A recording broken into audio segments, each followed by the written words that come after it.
नमस्कार दोस्तों, मैं लोकेश यादव स्वागत करता हूं आपका अपने YouTube चैनल VRB एजुकेशन पर। दोस्तों फिर से हाजिर हूं एक नई वीडियो को लेकर के। आज की जो अपनी वीडियो होने वाली है वो संधि प्रकरण के ऊपर चल रही थी। उसी संधि प्रकरण टॉपिक में दोस्तों हमने अच संधि को स्टार्ट किया था और अच संधि में दोस्तों हमने इससे रिलेटेड एक पूरी वीडियो एक वीडियो बनी है, उसमें दीर्घ संधि को लेकर के, और दीर्घ संधि की वीडियो दोस्तों हमने कंप्लीट कर ली थी। आप जानते हो पीछे वाली वीडियो में हमने अच एक प्रत्याहार के बारे में जाना था।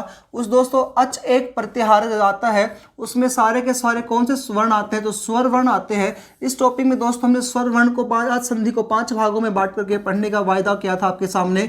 एक पढ़ी थी दीर्घ संधि, जिसकी वीडियो पीछे वाली वीडियो में डाल दी गई है। दूसरी आती है दोस्तों इसमें गुण संधि। आज का जो टॉपिक रहेगा अपने गुण संधि को रहेगा। गुण संधि के विभिन्न जितने सूत्र आते हैं उनको लेकर के रहेगा भाई। तीसरा संधि आती है दोस्तों इसमें वृद्धि संधि। चौथी आती है भाई इसमें अपन पढ़ेंगे यण संधि को लेकर के, और पांचवी आएगी भाई इस टॉपिक को लेकर के अयादी संधि। तो ये 5 प्रकार की संधि जो है ना वो अपने पेपर में पूछी जाएंगी स्वर संधि को लेकर के। दीर्घ संधि की वीडियोस आपको अपलोड कर दी जा चुकी है, प्लेलिस्ट में मिलेगी, और साथ साथ पीडीएफ भी आपको कन्वर्ट मिल जाएगी। आपको वो कन्वर्ट कर दी गई है आपके VRB एजुकेशन ऐप पर, फ्री मटेरियल पॉइंट में जाकर आपको मिल जाएंगी। गुण संधि स्टार्ट करता हूं दोस्तों। आज का टॉपिक है गुण संधि को लेकर के। तो गुण संधि क्या है समझिएगा। गुण संधि दोस्तों इससे रिलेटेड पहले तो आप है ना ये 3-4 इसके सूत्र हैं वो देख लेते हैं। गुण संधि में पहला पॉइंट आता है, इसको अदेंग गुण है। इनको फिर अच्छे से एक बार कर दूंगा मैं। एक बार आप इन सूत्रों को देखिएगा, क्योंकि इनमें से क्वेश्चन क्या पूछेगा कि किसकी गुण संधि होती है या किसकी गुण संज्ञा होती है। दोस्तों इस प्रकार से पेपर में पूछता है, या इसे सूत्र दे देगा आपको और बोलेगा कि इसमें कौन सा सूत्र ये किस संधि से रिलेटेड है, इस प्रकार से। तो तप्रहस्त तत्कालस्य, और एक है जी उर्ण रप्रह सूत्र। तो ये 4 सूत्र दोस्तों मैं आपको गुण संधि में पढ़ाऊंगा। ये 4 सूत्र अपन कौन से में पढ़ेंगे, गुण संधि टॉपिक में पढ़ेंगे। थोड़ा सा ध्यान से इनको देखते हुए चलेंगे। तो गुण संधि के विभिन्न 4 सूत्र आते हैं, इसको अच्छे से इस टॉपिक में अपन क्लियर करेंगे गुण संधि को लेकर के। स्टार्ट करते हैं अदेंग गुण से लेकर के।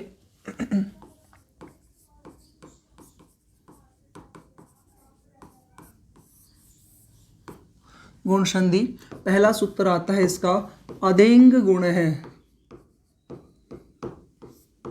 अदेंग गुण है दोस्तों, इसको तोड़ते हैं अपन पहले। अत प्लस एंग प्लस च, फिर गुण संगम स्यात्। तो अत एंग च गुण संगम स्यात्। अत एंग च गुण संगम स्यात्, ये इसका है अर्थ। ये कह रहा है अत यानी ए आ। अत यानी दोस्तों ए और आ, ए और आ। एंग यानी दोस्तों हमने पीछे जाना था एंग में कौन कौन से वर्ण आते हैं, तो आप बता सकते हो ए ई ऊण, ये उसमें आ चुके। दूसरा आता है भाई इसमें री लिरी कै, ये दूसरा, ये दोनों उसमें आ चुके थे। तीसरा सूत्र आता है दोस्तों ए ओ अंग। ये कौन सा आता है भाई, ए ओ अंग। अपने को ये तो चाहिए एंग। तो भाई एंग में कौन कौन से वर्ण आ जाएंगे, तो दोस्तों एंग में जो वर्ण आएंगे वो कौन कौन से आएंगे, ए और ओ। कौन से वर्ण आएंगे भाई इसमें, ए और ओ। सिर्फ ये दोनों वर्ण ही आएंगे इस टॉपिक में, ठीक है। ये वाले दो हमने पीछे वाले कर लिया था। तीसरा सूत्र आता है ये सूत्र का ए ओ अंग। तो ए और ओ वर्ण आएंगे। तो एंग में बेटा कौन कौन से वर्ण आ जाएंगे, ए और ओ आएंगे। देखो मैं यहाँ पर एक मात्रा ऊपर लगा रखी है, ये एक मात्रा जरूरी नहीं आपको लगाने की, लेकिन गुण संधि में दोस्तों एक मात्रा ही आती है। थोड़ा सा ध्यान से इसको देखिएगा। एंग में इसको मैं हटा देता हूँ अभी, तो मैं ए ओ अंगी आएगा सिर्फ।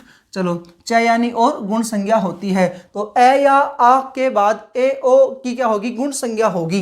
ये है दोस्तों गुण संज्ञा का क्वेश्चन। क्या पूछेगा, विधि सूत्र होता है या विधायक सूत्र होता है। तो ये गुण संज्ञा सूत्र है।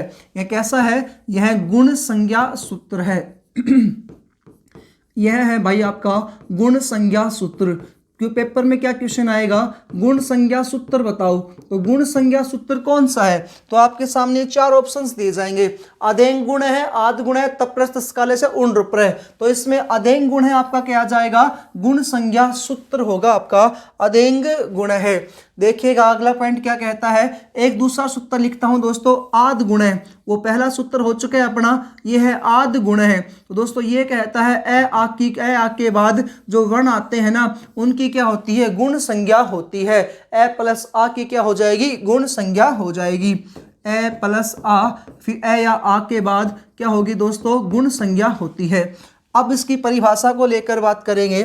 परिभाषा क्या कहती है अधेंग गुण है या आद गुण है की, दोस्तों परिभाषा ये कहती है ए या आ के बाद क्या क्या आए, ए या आ के बाद, ए या आ के बाद, ए या आ के बाद दोस्तों यदि आपको मिले, ए या आ के बाद क्या मिले आपको, यदि दोस्तों कोई स्वर मिले और स्वर में भी क्या मिले, ई स्वर मिले। ए या आ के बाद यदि ई छोटी भी आ सकती है, बड़ी भी आ सकती है, ई स्वर हो, कोमा, ए या आ के बाद, ए या आ के बाद ऊ या ऊ स्वर हो, ऊ स्वर हो, कोमा, ए या आ के बाद री, ए या आ के बाद री भी आएगा भाई इसमें, ठीक है। री या री हो, री या री स्वर हो,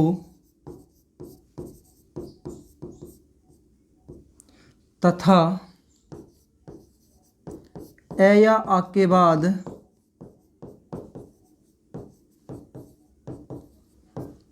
लिरी स्वर वर्ण हो तो, लिरी स्वर वर्ण हो तो क्रमशः, अब दोस्तों क्रमशः का अर्थ आप जानते हो, क्रमशः आएंगे। तो क्रमशः है ए ओ अर, यह हलंत कर रहा हूं, अल आदेश हो जाएगा। कौन सा आदेश हो जाएगा, ए ओ अर अल आदेश हो जाएगा। ए या आ के बाद अगर ई आए तो ए हो जाएगा, ए या आ के बाद ऊ आए तो ओ हो जाएगा, ए या आ के बाद री या री आए तो अर हो गया, ए या आ के बाद दोस्तों लिरी आया ना तो क्या आदेश हो जाएगा, अल आदेश हो जाएगा। यही जब आपको मैं वृद्धि टॉपिक पढ़ाऊंगा ना वहां पर दोस्तों यहाँ पर आई आ जाएगा, यहाँ औ आएगा, यहाँ आर आएगा और यहाँ पर आएगा आल। तो जहाँ पर अर और अल यानी एक मात्रा वाले आए वो होती है गुण संधि, जहाँ पर आर और आल आएंगे ना वो होगी आपकी वृद्धि संधि। अगला पॉइंट देखते हैं दोस्तों, इस सूत्र को मैं इस प्रकार से लिख देता हूं, किस प्रकार से कह रहा है, ए या आ के बाद क्या आए, ई या ई आ जाए तो इसका क्या हो जाएगा, ए हो जाएगा। और दोस्तों इसके ऊपर क्या लग जाएगी, एक मात्रा लग जाएगी, यानी एक की मात्रा लगा देंगे अपन। अब ये बड़ी ए नहीं है, ये छोटी ए ही है भाई, ठीक है। संधि में आए नियम। दूसरा पॉइंट कह रहा है यदि ए या आ के बाद ऊ या ऊ आ जाए तो ये क्या हो जाएगा, ओ हो जाएगा। और दोस्तों इसमें इस प्रकार से अपन इसको देखेंगे। तीसरा नियम क्या है, ए या आ के बाद, ए या आ के बाद री या री आए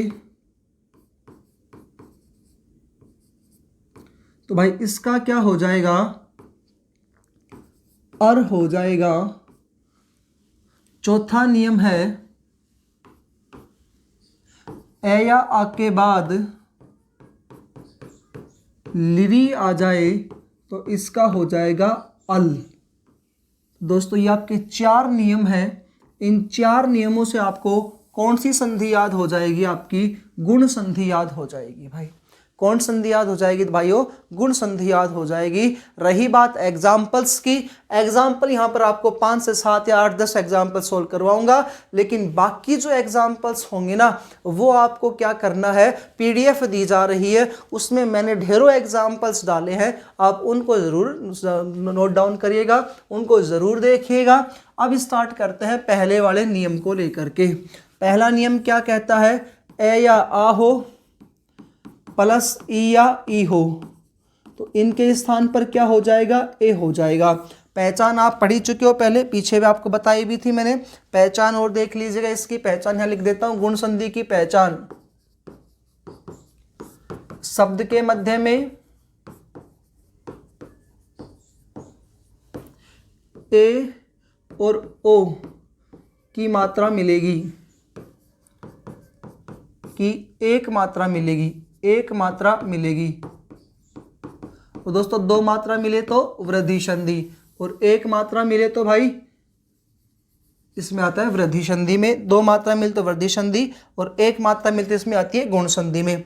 जैसे एग्जाम्पल देखो भाई, पहले मेरे नाम से स्टार्ट करता हूँ। लोक है प्लस ईश शब्द है, यहाँ पर अपन ने क्या किया, कैमे में से ए निकाला, ये ई है, और ए और ई मिलकर क्या हो जाते हैं? ए हो जाते हैं। तो यह संधि अपन क्या करेंगे, तो इसकी मात्रा लगाएंगे, क्या बन गया? लोकेश।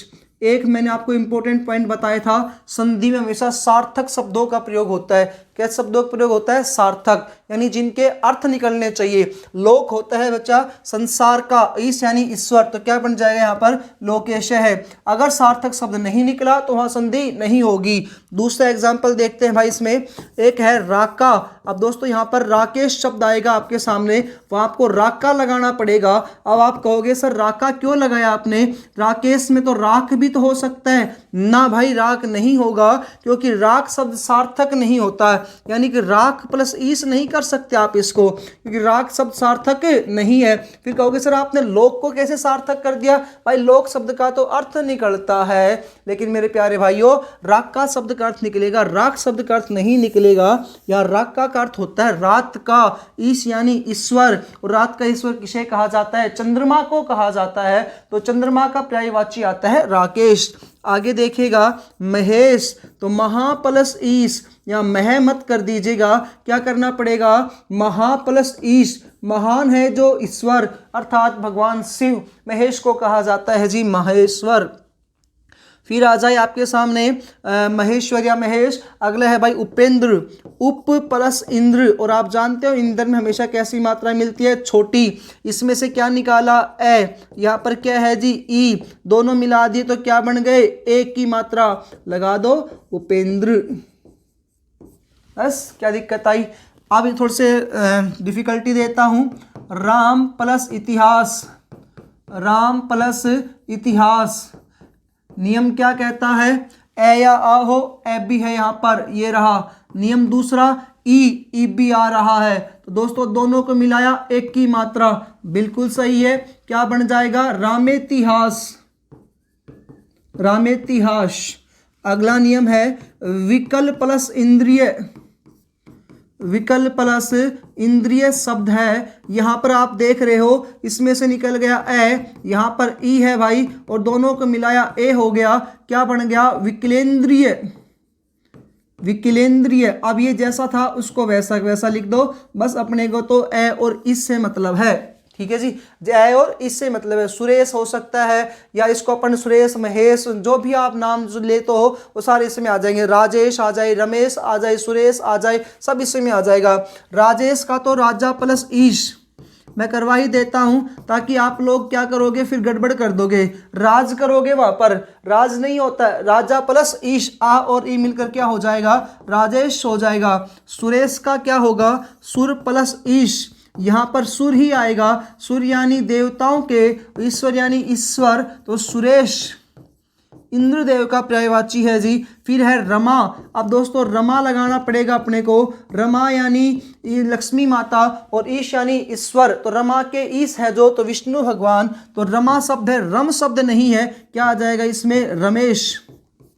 इस प्रकार से कंटिन्यू इनको देखिएगा। आगे एग्जाम्पल्स लेते हैं इसके। तव प्लस इप्सितम,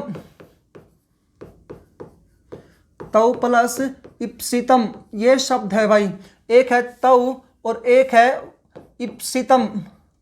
अब इसमें से क्या निकाला, ए, यहां पर क्या है ई, दोनों को मिलाया क्या बन गया, त्वेप्सितम। क्या शब्द बना, त्वेप्सितम शब्द बना यहां पर।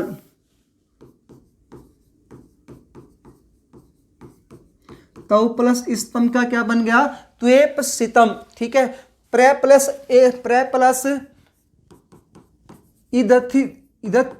इदथित वही कर दो, प्रे लगा दो और प्रे लगते ही ये लो पीछे जो भी है उसको एज इट इज कर दो, प्रे प्लस एदित।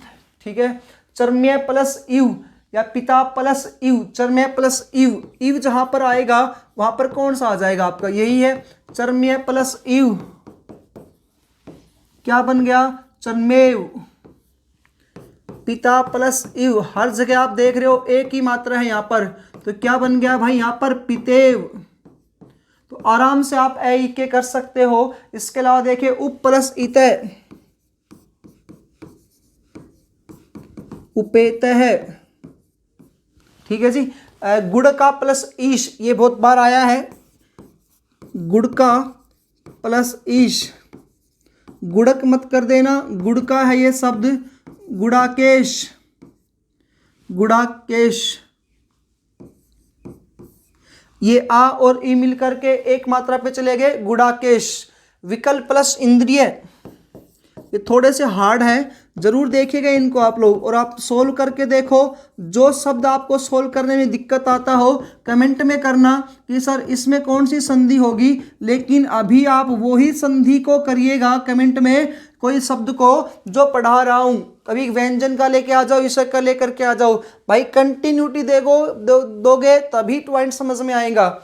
जब पॉइंट उसमें आएगा तो उसमें पढ़ लीजिएगा आप। उसके बाद दोस्तों अपन नियम लेते हैं, ए प्लस ए या आ हो और उसके बाद क्या आ जाए, ऊ, ए या आ हो उसके बाद ऊ हो, या बड़ा ऊ छोटा या ऊ बड़ा ऊ आए तो इसका क्या हो जाएगा, ओ। और रही बात एग्जाम्पल्स की, तो मैंने बहुत सारे एग्जाम्पल्स पीडीएफ में आपको दे रखे हैं, आप इनको जरूर करिएगा। गंगा प्लस उद्गम, ये आ है इधर ऊ है, तो क्या बन जाएगा, आ और ऊ मिल करके गंगोदकम। और ओ की मात्रा वैसे भी आप समझ जाओगे गुण संधि में होती है। जल प्लस उर्मी, क्या बन जाएगा, जलोर्मी। गंगा प्लस उर्मी, गंगोर्मी। तम प्लस उर्मी, तमोर्मी। पाद प्लस उदकम,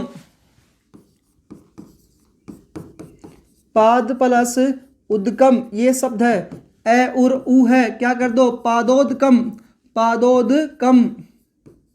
पीछे वाला सिर्फ वैसा वैसा, अपने तो वर्ण को चेंज करना है। पर प्लस उपकार, पर प्लस उपकार, क्या आ गया, परोपकार। नव प्लस उदय, नवोदय। नव प्लस ऊढ़ा, नवोढ़ा। ये नवोढ़ा बहुत बार पेपर में आया हुआ है। तदा प्लस उच्यते,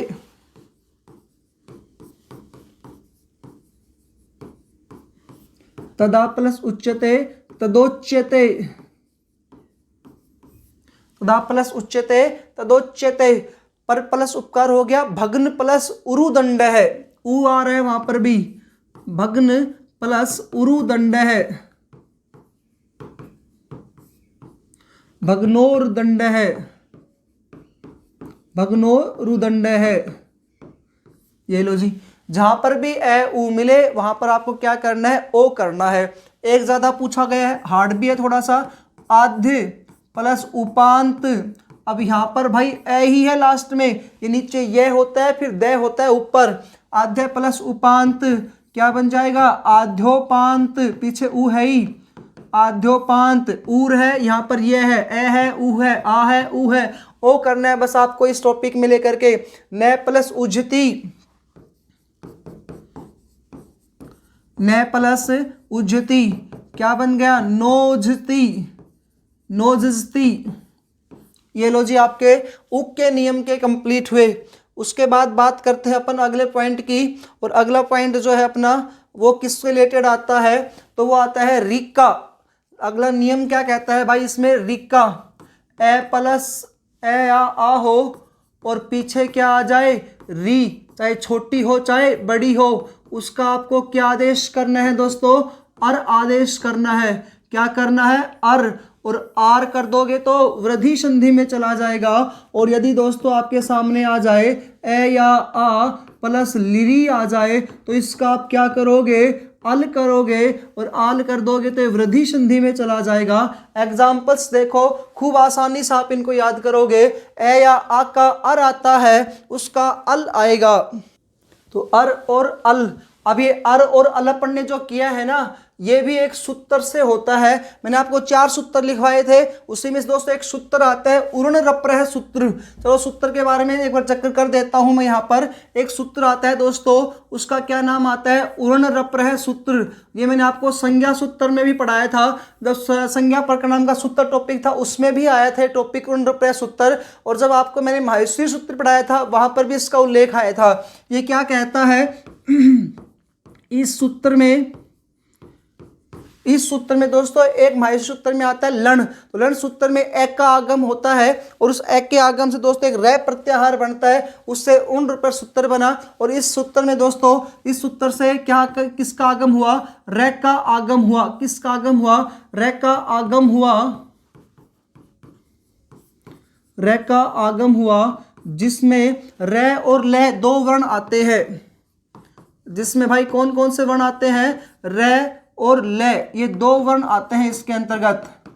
रै और ले 2 वर्ण आते हैं। तो इस सूत्र से दोस्तों आपके 2 पॉइंट क्लियर होंगे। गुण संधि में रै और ले 2 वर्ण आएंगे अपने पास, ठीक है। अब इसके एग्जाम्पल्स देखो, जैसे आपको पेपर में क्वेश्चन मिलेगा राज ऋषि, तो राज प्लस ऋषि, नियम क्या कहता है, ए या आ हो, पीछे री हो, यहां पर रहा ए, यहां पर क्या रहा जी, री, दोनों को मिलाया, अब क्या बना दो, अर बना दो। दोनों को मिलाओगे क्या करोगे, अर बना दोगे। तो एज शब्द लिख दो राज, तो राज एज है, ए किस में मिल गया, एम में मिल गया। और दोस्तों रैक की जो होगी ना, यहाँ पर मात्रा चेंज हो जाएगी, और मात्रा किस वर्ण पर चली जाएगी, आगे वाले वर्ण पर, क्योंकि ये आधा है, और आधा है तो किसी न किसी वर्ण का क्या लेगा, सहारा। तो ये आगे वाले वर्ण पर चला गया, रैक की यहाँ पर क्या आ गई, मात्रा आ गई, तो अर बना। आगे आए दोस्तों सप्त प्लस ऋषि, सप्त प्लस ऋषि वो ही है, यहां पर ए है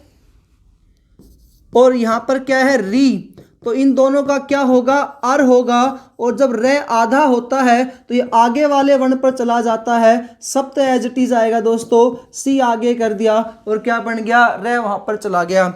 आगे आए बसंत प्लस ऋतु, बसंत प्लस ऋतु वो ही शब्द है, वो ही ए है, ये बसंत एज इट इज आ जाएगा। ए जो होगा वो तैम में मिल गया, रे की मात्रा ये अर बनेगा, तो रे जो होता है वो आधा होता है। और दोस्तों यहाँ पर क्या बन जाएगा, बसंत ऋतु, बसंत बसंत ऋतु।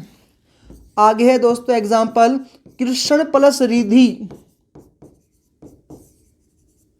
कृष्ण प्लस रिधि वही शब्द है, कृष्ण शब्द है दोस्तों, यहाँ पर धी आ जाएगा, और ये रे आधा होता है क्योंकि इसमें सम में अर आ रहा है, और अर क्या होता है, आधा होता है, इसलिए रे कहाँ चला गया, ऊपर चला गया। एक आए ग्रीष्म प्लस ऋतु, ग्रीष्म प्लस ऋतु। हाँ, एक कई बच्चे क्वेश्चन क्या पूछते हैं, सर आप इसमें हलंत क्यों नहीं लगा रहे हो, भाई यहाँ पे हलंत क्यों नहीं लगाया, यहाँ पे हलंत क्यों नहीं लगाया। तो भाई स्वर संधि में हलंत का प्रयोग अपन नहीं करते हैं, स्वर संधि में हलंत का प्रयोग नहीं करेंगे। व्यंजन संधि को तोड़ूंगा, जगत प्लस ईश, तो वहां पर मैं आपको लिखवाऊंगा, ठीक है भाई। हाँ जी, ग्रीष्म ऋतु वही शब्द है, सेम टू सेम ग्रीष्म शब्द है। फिर यहाँ पर रे जो हैगा इसका अर हो गया, तो ये आगे वाले वर्ण पर चला जाएगा क्योंकि ये आधा होता है, तो क्या बन गए, ग्रीष्म ऋतु, तो ग्रीष्म ऋतु ये बन जाएगा, ठीक है। महा प्लस रिद्धि तो महरिद्धि बन जाएगा। इसके अलावा शीत प्लस ऋतु शीत ऋतु बन जाएगा। कैसे भी करो आराम से हो जाएंगे। बात करते हैं लिरी के एग्जाम्पल्स को लेकर के दोस्तों। तव प्लस लिरी कार्य है, लिरी का हमेशा क्या होगा, छोटा रहेगा। नियम क्या कह रहा है, ए या आ, ए आ गया, पीछे लिरी आया तो अल कर दो। भाई यहाँ पर ए है, यहाँ पर क्या है, लिरी है, इसका आपको क्या करना है, अल करना है। ए तो पूरा है ही है, ले क्या रहेगा, आधा रहेगा। आधा है तो इसको ऐसा तो है नहीं, आगे वाली मात्रा में पहुंचा दोगे। रे की मात्रा आती है, ले की मात्रा नहीं आती है, तो ये आधा है तो इसको आधा ही लिखना पड़ेगा अपने को, तवलकार है। अगला एग्जाम्पल है दोस्तों, नव प्लस लिरी दंत है।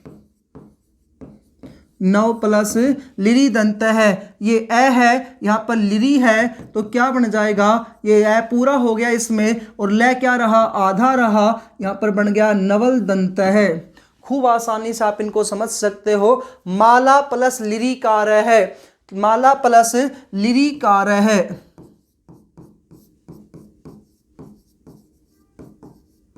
माला प्लस लिरी कार है, आ गया नियम में, ठीक है। लिरी देखो, लिरी भी है, आधा ले कर दो, बाकी एज इट इज लिख दो। मालाल कार है, मालाल कार है। नव प्लस लिरी कार है तो नवल कार है, यानी कि आधा जहां पर अक्सर मिलेगा ले आधा, तो वहां पर आप गुण संधि कर सकते हो। एक दो एग्जाम्पल और लिख लो। तव प्लस लिरी दंत है, अपने को तो सिर्फ क्या चेंज करना है, सिर्फ लिरी को अल में करना है, री को अर में करना है, और री को अर में और लिरी को अल में कौन सा सूत्र करता है, तो अपना उरण रप्रह सूत्र भाई इसको करता है। इस संधि का लास्ट पॉइंट आता है, सूत्र आता है, वो है तपरस तत्कालस्य। तपरस तत्कालस्य, मैंने आपको बताया था गुण संधि में 4 सूत्र होते हैं। एक सूत्र आता है अदेंग गुण है, दूसरा सूत्र आया दोस्तों इसमें आद गुण है, तीसरा आया उरण रप्रह सूत्र जिससे री अर बना, लिरी से अल बना, और इसी प्रकार से अब एक सूत्र आता है तपरस तत्कालस्य। इसकी सिर्फ आपको परिभाषा याद करनी है। ये कहता है तय जिसके बाद में हो या तय के स्थान पर जो वर्ण हो वे समान काल वर्ण के क्या होते हैं, बोधक होते हैं। तय जिसके बाद हो, तय जिसके बाद हो, ये तय वर्ण जिसके बाद हो, तय वर्ण है ये जिसके बाद हो या तय के स्थान पर जो वर्ण हो, या तय के स्थान पर जो वर्ण हो वो समान हो, वो समान काल वर्ण के बोधक होते हैं, समान काल वर्ण के बोधक होते हैं। तो इस प्रकार से गुण संधि कंप्लीट हुई आपकी। यदि दोस्तों आपको अच्छा लगे तो इसको प्लीज़ आप कमेंट में यस करके ज़रूर लिखा करें, ताकि हमें पता चले कि कितने बच्चों को समझ में आ रहा है। तो गुण संधि के दोस्तों सूत्रों की बात करें तो अपने इसको 4 भागों में बांटा था गुण संधि के सूत्रों को। पहला सूत्र आया था इसमें अदेंग गुण है, अदेंग गुण में अत एंग च गुण संज्ञम सात, ये गुण विधि सूत्र होता है, उसमें ए ओ की गुण संज्ञा की बात करता है। आद गुण कहता है कि ए आब से पहले आएंगे ए ओ, तो आद गुण का ये पॉइंट आया। तीसरा इसमें पढ़ा अपन ने उरण रप्रह सूत्र, ये कहता है कि रे और ले, इससे 2 शब्द बनते हैं उन रप्रह सूत्र से, और इससे दोस्तों री का अर हो जाता है, लिरी का हो जाता है अल। और एक सूत्र आया है तपरस तत्कालस्य, ये सूत्र ये कहता है तय जिसके बाद हो या तय के स्थान पर जो हो उसका ये का समान काल वर्ण वाले क्या होते हैं, बोधक होते हैं। तो ये आपकी गुण संधि टॉपिक कंप्लीट हुआ। आज संधि के दोस्तों हमने 2 टॉपिक्स को कंप्लीट कर लिया है, दीर्घ और गुण को। यदि आपको जो भी बच्चे TSSB TGT की तैयारी कर रहे हैं, CTET की तैयारी कर रहे हैं, इसके अलावा रिट की तैयारी कर रहे हैं, या राजस्थान में आई हुई 631 पदों के लिए RPC 2nd ग्रेड की तैयारी कर रहे हैं, या इसके लिए 1st ग्रेड की तैयारी कर रहे हैं, उनके लिए बड़ा इंपॉर्टेंट टॉपिक आता है व्याकरण का। मिलते हैं दोस्तों अन्य वीडियो में। जय हिंद, जय भारत।